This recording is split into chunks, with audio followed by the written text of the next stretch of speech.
CBS News on the Hour, presented by Indeed.com.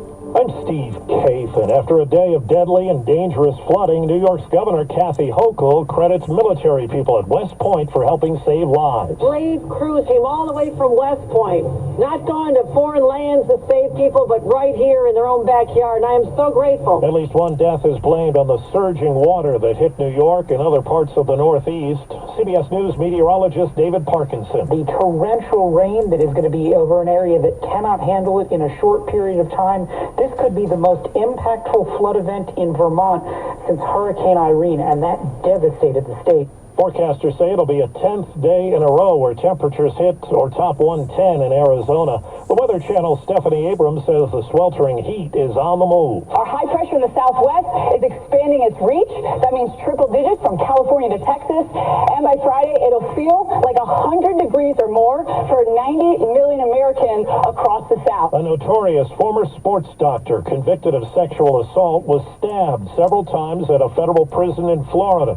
CBS's Jim Krasula. The attack happened yesterday at the U.S. Penitentiary in Coleman, Florida. Larry Nasser said to be in stable condition after being stabbed several times in the back and chest by another inmate. He was sentenced to decades behind bars for sexually assaulting female gymnasts, including Olympic medalists. Overseas, President Biden with a stop in the UK. A warm royal welcome at Windsor Castle, where President Biden took tea and talked climate with King Charles.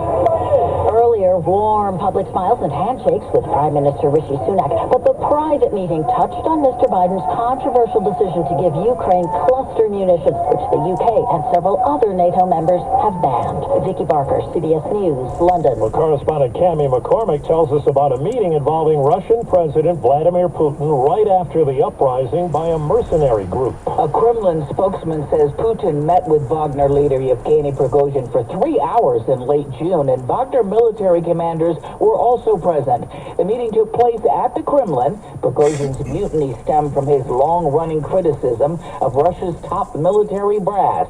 His whereabouts are still unknown. The New York Times is getting rid of its sports department. It will rely on coverage from its website, The Athletic.